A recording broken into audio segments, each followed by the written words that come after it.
السلام علیکم ناظرین، میرا نام ہے سید فواد حسین اور آپ دیکھ رہے ہیں سائنس اور اسلام چینل۔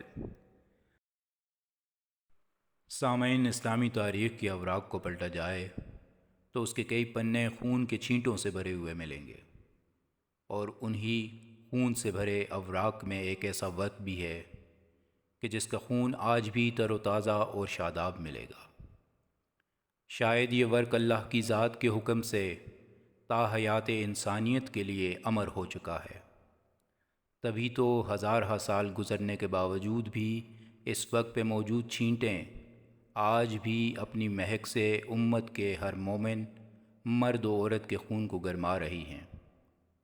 ناظرین، اس ورق پہ لکھی ظلم کی داستان سن کر شاید ایک ظالم شخص بھی کانپ جائے گا۔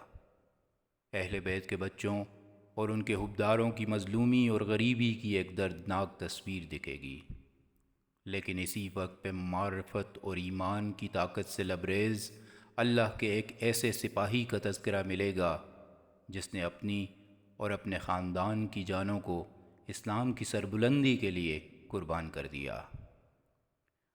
ناظرین، اقبال کا ایک شعر مجھے بہت پسند ہے جس کی گہرائی کو سمجھنا بہت ضروری ہے۔ وہ شعر کچھ یوں ہے: غریب و سادہ و رنگی ہے داستان حرم، نہایت جس کی حسین ابتدا ہے اسماعیل۔ نوح علیہ السلام کے سیلاب کے بعد جب دنیا دوبارہ سے آباد ہونے لگی تو کچھ عرصے بعد اللہ نے ابراہیم علیہ السلام کے ذریعے حرم پاک کی دوبارہ بنیاد رکھوائی۔ اللہ نے اس کے بعد آپ سے آپ کے بیٹے اسماعیل کی قربانی مانگی۔ جب ابراہیم علیہ السلام نے اپنے لاڈلے بیٹے کو قربان کرنے کی تیاری کی اور ان کے گلے پہ چھری چلانے لگے تو اللہ نے اس قربانی کو روک دیا، یعنی اللہ نے اپنے بھیجے ہوئے فرشتے کے ذریعے اسماعیل علیہ السلام کو ہٹا کر ایک جانور سامنے رکھ دیا۔ وہ جانور ذبح ہو گیا اور یوں گردن اسماعیل بچ گئی۔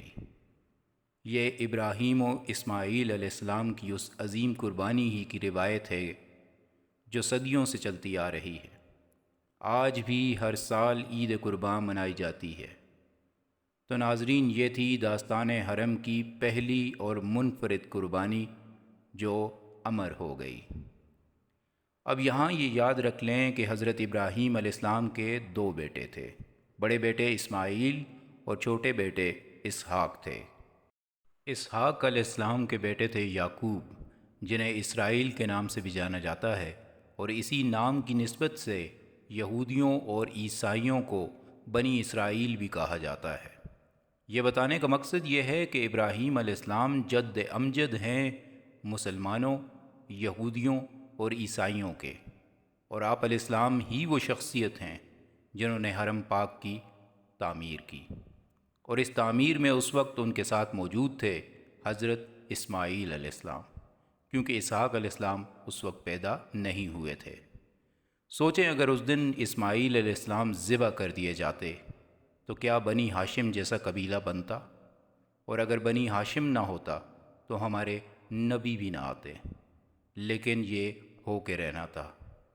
اس دن اسماعیل علیہ السلام کی گردن کو اللہ نے اس چھری سے بچانا ہی تھا، کیونکہ اللہ نے اسی اسماعیل کی اولاد میں آنے والے سب سے بہترین نبی کی آل سے وہ قربانی وصول کرنی تھی، پر آخر نبی پاک کی آل سے ہی کیوں؟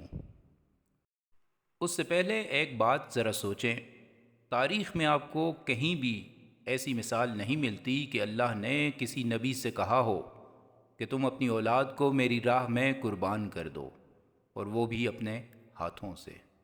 صرف اللہ نے یہ تقاضا ابراہیم علیہ السلام سے کیا، لیکن اس کے بعد ایک اور بار ایسا ہوا کہ اللہ نے تقاضا تو نہیں کیا، لیکن اپنے فرشتے کو بھیج کر ایک نبی کو بتایا کہ یہ جو آپ کا نواسہ پیدا ہوا ہے یہ اللہ کی راہ میں اپنے خاندان سمیت شہید ہوگا۔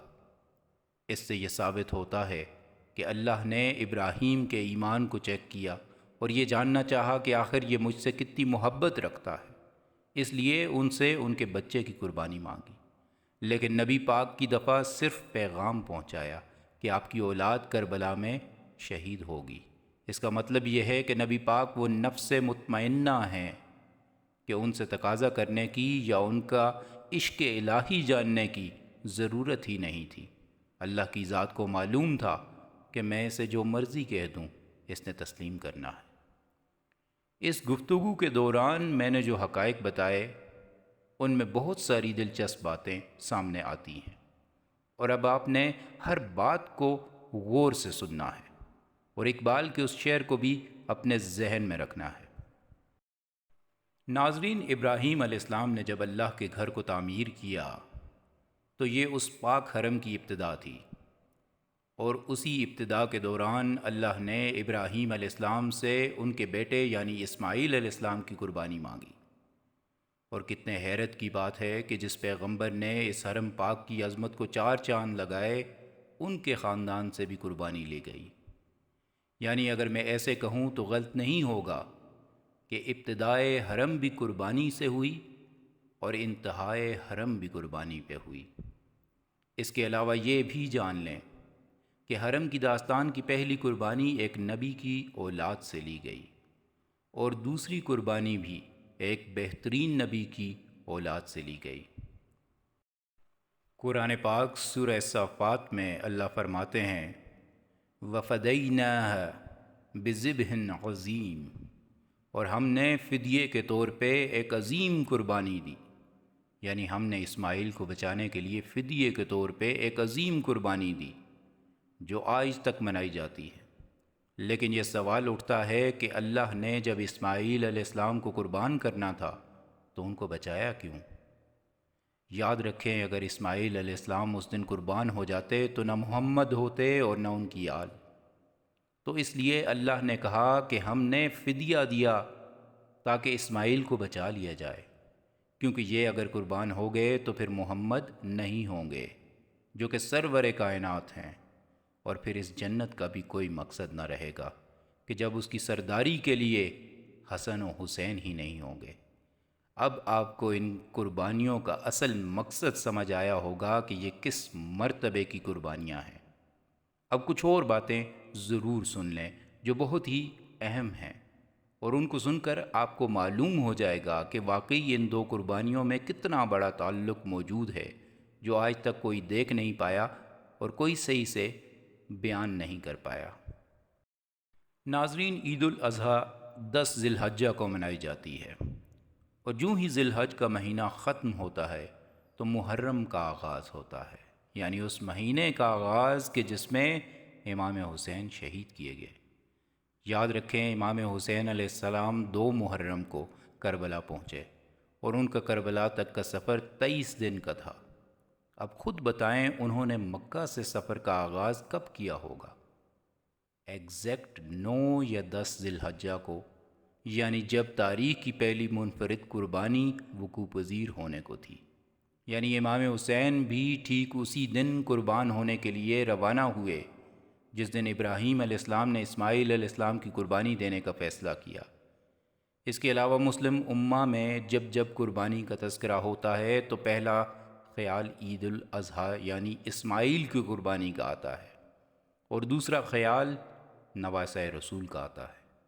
یہ مہینوں کا ایک ساتھ آنا، امام حسین کا سفر بھی ایگزیکٹ اسی تاریخ کو شروع کرنا کہ جب اسماعیل علیہ السلام قربانی کے لیے لے جائے جا رہے تھے، اور اس کے علاوہ یہ بھی حقیقت ہے کہ ہزاروں سال گزر گئے پر آج بھی اسماعیل کی قربانی زندہ و تر و تازہ ہے، اور اسی طرح آج ہزارہ سال گزر جانے کے باوجود بھی امام حسین کی قربانی جوش و خروش سے یاد کی جاتی ہے۔ اسی لیے تو اقبال نے کہا تھا کہ داستان حرم کی ابتدا اسماعیل سے ہوتی ہے اور اس کی نہایت امام حسین ہے۔ یعنی جس قربانی کی روایت کا آغاز اسماعیل اور ابراہیم علیہ السلام نے کیا تھا، اس کا اختتام انہی کی اولاد نے کربلا میں مکمل کر دیا۔ ناظرین، کربلا سیریز کی یہ پہلی ویڈیو تھی، اور انشاءاللہ اس سے اگلی ویڈیو میں ہم جانیں گے امام حسین علیہ السلام کی قربانی کے مکمل سفر کے بارے میں کہ کیسے وہ مدینہ سے مکہ اور پھر مکہ سے کربلا تک پہنچے۔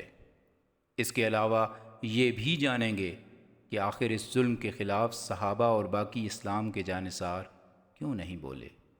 آپ یقین جانیں اگلی ویڈیو میں آپ کو تاریخ کے بہت ہی تلخ واقعات جاننے کو ملیں گے جو شاید اتنی تفصیل سے آپ نے کبھی نہ سنے ہوں۔